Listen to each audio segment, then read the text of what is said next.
బంగారం తాకట్టులో ఉందా? నెల నెల వడ్డీ కట్టలేకపోతున్నారా? ఆచారి గోల్డ్ 9030022345.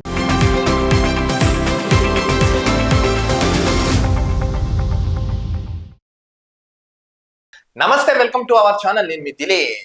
ఒక ఇంట్రెస్టింగ్ న్యూస్ అంటే అసలు మొన్న ఉపరాష్ట్రపతి గారు రాజీనామా చేయడంతో భారతదేశంలో ఒక హాట్ టాపిక్ గా ఒక వార్త అయితే నిలిచింది. ఏంటంటే అసలు ఉపరాష్ట్రపతిగా ఈసారి ఎవరు ఉండబోతున్నారు ఏంటి అనేది ఇప్పుడు ఒక పెద్ద చర్చ అయితే జరుగుతున్నాం మీడియా సంస్థల్లోనూ అటు నెట్టింట్లో కూడా. అసలు ఉపరాష్ట్రపతిగా ఎవరు వచ్చే ఛాన్స్ ఉంది, అసలు ఏం జరుగుతున్నో ఏంటి, ఈ యొక్క అంశంపై ఈ రోజు మనతో చర్చించడానికి సీనియర్ జర్నలిస్ట్ ముఖేష్ గారు మనతో ఉన్నారు. ఆయన అడిగి తెలుసుకుందాం. ముఖేష్ గారు, ఇప్పుడు భారత ఉపరాష్ట్రపతిగా ఎవరు ఉండబోతున్నారు, అసలు ఏం జరుగుతున్నా, అసలు ఏంటంటారు? సో దేశవ్యాప్తంగా చర్చ జరుగుతున్నటువంటి విషయం భారత ఉపరాష్ట్రపతి ధన్ఖడ్ గారి రాజీనామా కొంత సంచలనంగా మారింది. ఉన్నట్టుండి ఆకస్మికంగా సోమవారం రాత్రి రాజీనామా చేయడం కొంత చర్చకు దారితీసినటువంటి పరిస్థితిని మనం అయితే చూసాం. అసలు రాజీనామా ఎందుకు చేశాడు, నిజంగానే ఆరోగ్య సమస్యలు అతన్ని వేధిస్తున్నాయా, లేకపోతే వేరే ఏమన్నా కారణాలు ఉన్నాయా అనేది కొంత చర్చనీయాంశంగా మారింది.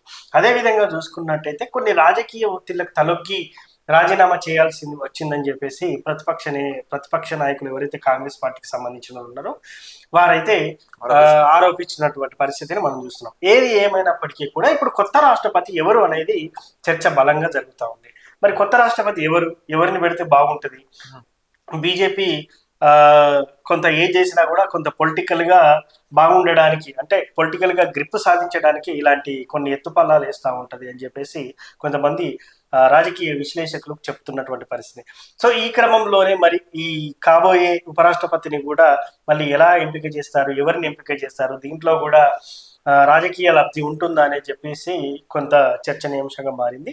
గతంలో వెంకయ్య నాయుడు తీసుకోవడం, దాని తర్వాత రామ్నాథ్ కోవింద్ గారు తీసుకోవడం, అంటే దళితులకు ఫేవర్ గా ఉన్నాం మా ప్రభుత్వం అని చెప్పేసి రామ్నాథ్ కోవింద్ గారిని చేయడం రాష్ట్రపతిగా. దాని తర్వాత వెంకయ్య నాయుడు, ద్రౌపది ముర్ము గారు, ఇప్పుడు ద్రౌపది ముర్ము అంటే చాలా ఆవిడ ఒక టీచర్, సో ఆవిడని రాష్ట్రపతి చేయడం అంటే కొంత దళిత వర్గాల పట్ల మేము ఇట్లా ఉన్నామని చెప్పడానికి కొంత ప్రజల్లో సంకేతం పంపడానికి ఇలాంటి ఎత్తుపల్లాలు వేస్తూ ఉంటారు కేంద్రం. అయితే ఇప్పుడు ఉపరాష్ట్రపతి రేస్ లో ఎవరు ఉన్నారంటే ఫస్ట్ ప్రధానంగా వినిపిస్తున్న పేరు చంద్రబాబు నాయుడు. ఎస్, చంద్రబాబు నాయుడు. ఎందుకంటే ఇది కొంత బలంగా వినిపిస్తుంది. ఇది ఎంతవరకు నిజం అనేది తెలియదు కానీ ఉపరాష్ట్రపతిగా చంద్రబాబు నాయుడు పేరు ఎందుకు పేరు వినిపిస్తుందంటే మోడీ కంటే సీనియర్ సీఎం గా ఆయన ఎక్కువ టర్మ్స్ అయ్యారు ఎవరు, చంద్రబాబు నాయుడు గారు. అదేవిధంగా సో ఇప్పుడు కొడుకు సీఎం పగ్గాలు ఇచ్చినప్పటికీ కూడా ఈయన రాష్ట్రపతిగా ఉంటే ఇక్కడ తెలుగుదేశం పార్టీని మొత్తం కొడుకే హ్యాండిల్ చేసే అంత కెపాసిటీ ఉన్నటువంటి పరిస్థితిని మనం చూసాం. సో ఏది ఏమైనప్పటికీ కూడా కొంత రాజకీయ వర్గాల్లో కొంత చర్చ జరుగుతూ ఉంది. చంద్రబాబు నాయుడుకు ఇస్తే సౌత్ లో కొంత మనం బలపడవచ్చు అని చెప్పేసి కొంత బాగా చర్చకు దారితీస్తున్నటువంటి పరిస్థితి. సో ఏది ఏమైనప్పటికీ కూడా మరి చంద్రబాబు నాయుడు గారి ప్రపోజల్ ఉందా లేదా, అనూహ్యంగా తెరపైకి వచ్చే అవకాశం ఉందా అనేది కూడా కొంత సస్పెండింగ్ గా ఉంది. సో అదే విధంగా చూసుకున్నట్టయితే చంద్రబాబు నాయుడు గారు ఒకవేళ ఉపరాష్ట్రపతి పదవి చేపడితే లోకేష్ ఖచ్చితంగా సీఎం అవుతారు, దాంట్లో డౌట్ లేదు. సో లోకేష్ కి సీఎం ఇచ్చి ఇంకా డిప్యూటీ సీఎం అంటే పవన్ కళ్యాణ్ గారు ఇలాగో కొనసాగుతారు కాబట్టి సో చెప్పలేము, రాజకీయ ఎత్తుగడలు ఎప్పుడు ఏదైనా. సో ఇక్కడ ఈ చంద్రబాబు నాయుడు పేరు కాకుండా ఇంకో ఇద్దరు పేర్లు బలంగా వినిపిస్తున్నాయి. బీహార్ సీఎం నితీష్ కుమార్ పేరు కూడా ఇప్పుడు వినిపిస్తా ఉంది. సో బీహార్ సీఎం నితీష్ కుమార్ పేరు ఎందుకు వినిపిస్తుంది అంటే ఇప్పుడైతే బీహార్ లో సీఎం గా ఉన్నటువంటి నితీష్ కుమార్ గారు ఒకవేళ ఉపరాష్ట్రపతి అయితే అక్కడ బీహార్ కి బీజేపీకి చెందిన ఒక వ్యక్తిని సీఎం చేసే అవకాశం ఉంది అని చెప్పేసి కొంత వార్తలు అయితే చక్కర్లు కొడుతున్నాయి. అదే విధంగా చూసుకున్నట్టయితే ఒకవేళ నితీష్ ని నిజంగా ఉపరాష్ట్రపతిని చేస్తే ఆయన కూడా కొన్ని సందర్భాల్లో అన్నాడు, బీహార్ లో కొన్ని సభలలో అన్నాడు, రాబోయే రోజుల్లో యువతకు రాజకీయాల్లోకి రావాలి, వాళ్ళు ఎక్కువగా ఇలాంటి ముఖ్యమైన స్థానాల్లో ఉండాలని చెప్పేసి కొన్ని వ్యాఖ్యలు చేయడం, అది కూడా కొంత యూత్ కు సపోర్టెడ్ గా ఉండడం, ఇది కొంత చర్చకు దారితీస్తున్నటువంటి పరిస్థితి. ఏది ఏమైనప్పటికీ కూడా మరి నితీష్ కుమార్ కి పేరు కూడా లిస్ట్ లో ఉందని కూడా మనం చెప్పుకోవచ్చు. అదే విధంగా కాంగ్రెస్ నుంచి కాంగ్రెస్ ఎంపీ శశి థరూర్ పేరు కూడా బలంగా వినిపిస్తుంది. శశి థరూర్ గారు ఆపరేషన్ సింధూర్ జరిగిన క్రమంలో ఆయన ఆ కమిటీలో ఒక కీలకమైన వ్యక్తిగా వ్యవహరించడం, దాని తర్వాత ఈ పాకిస్తాన్ చేసే దుశ్చర్యలను ఆయన బలంగా తిప్పికొట్టడం కూడా కొంత అప్పుడు మనం అవాక్కయ్యే విధంగా ఆయన వ్యవహరించారు. సో అది ప్రజల దృష్టిలో పడడం, కేంద్రం దృష్టిలో కూడా ప్రతిపక్ష పార్టీ అయినా కూడా పడడం కూడా కొంత చర్చకు దారితీసింది. సో ఏది ఏమైనప్పటికీ కూడా శశి థరూర్ పేరు కూడా బలంగా వినిపిస్తుంది. ఇక్కడ విచిత్రం చూడండి, కేసీఆర్ పేరు కూడా వినపడుతున్నా, అంటే ఇప్పుడు చిరంజీవి గారి పేరు కూడా వినపడుతుంది. మీరు చెప్పింది వాస్తవమే. కేసీఆర్ గారు పార్టీని విలీనం చేస్తారని, విలీనం చేస్తే కేసీఆర్ గారికి ఉపరాష్ట్రపతి పదవి ఇస్తారని చెప్పేసి కొంత చర్చ జరుగుతుంది. సో అదంతా బూటకం అని మనం చెప్పొచ్చు. అదే విధంగా చిరంజీవికి అయితే బహుశా రాజకీయాల్లో మళ్ళీసారి రాజ్యసభ ఇస్తారేమో, మళ్ళీ కేంద్ర మంత్రిగా ఏదైనా ఇస్తారేమో, కానీ నాకు తెలిసి ఉపరాష్ట్రపతి ఇవ్వకపోవచ్చు. సో అంటే ఇది కొంతమంది ప్రముఖులు చెప్తున్నటువంటి విషయాన్ని నేను మీకు చెప్తున్నా. సో ఏది ఏమైనప్పటికీ కూడా చంద్రబాబు నాయుడు, నితీష్ కుమార్, కాంగ్రెస్ నుంచి శశి థరూర్ వీళ్ళ పేర్లు బలంగా అయితే వినిపిస్తా ఉన్నాయి. సో ఏది ఏమైనప్పటికీ కూడా మరి ఉపరాష్ట్రపతి ఎవరైతారనేది కొంత చర్చకు దారితీస్తా ఉంది.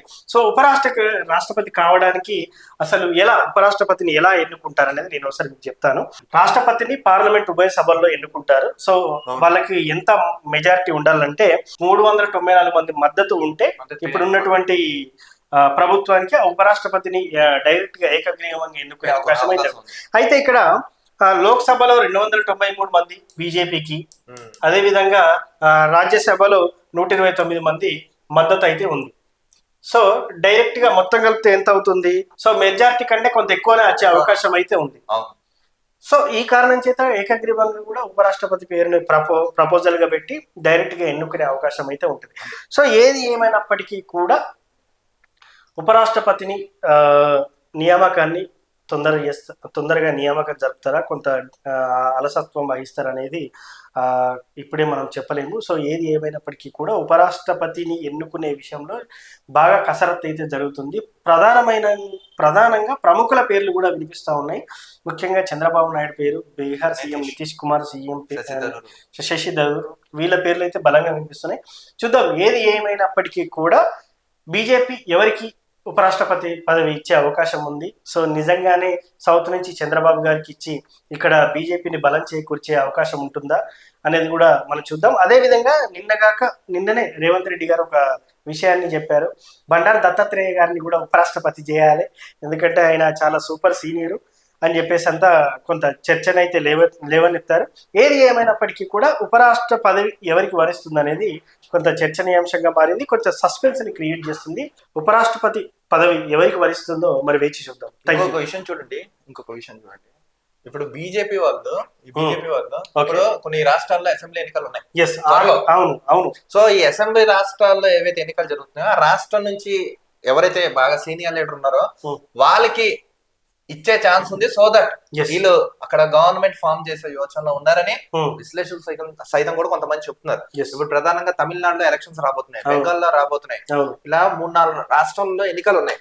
సో ఈ రాష్ట్రాల నుంచి ఇస్తే బీజేపీ బలం అక్కడ ఎక్కడైతే స్థానాలు లేవో అక్కడ పుంజుకునే ఛాన్స్ ఉందని, ఏదైనా వీళ్ళు రాజకీయ ఎత్తుగడలో ఇప్పుడు రీసెంట్ గా చూసినట్టయితే మహిళలకు కూడా రాష్ట్ర అధ్యక్షుల పదవి ఇచ్చారు, కొంత మనం సంచలనంగా మారింది. ఏమైనప్పటికీ కూడా మహిళలకు కూడా ప్రాముఖ్యత ఇస్తున్నాం, పార్టీలో మేము పెద్ద పదవుల్లో పెట్టామని చెప్పేసి చెప్పుకోవడాన్ని చూసి ఓట్లు పడతాయేమో అని చెప్పేసి కొంత చర్చ లేవనెత్తుతున్నటువంటి పరిస్థితి. కానీ కొంతమంది ఏంటంటే ఇది కావాలని డైవర్షన్ పాలిటిక్స్ అని కొంతమంది అయితే చెప్తున్నారు. ఏది ఏమైనా అనారోగ్య రీత్యానే ఆయన కూడా స్ట్రైట్ అప్డేట్ అయితే ఇచ్చారు. చెప్పలేదండి, అంటే ఉన్నట్టుగా ఉండి ఆయన రాజీనామా చేయడం అనేది కొంత చర్చకు దారి తీసింది.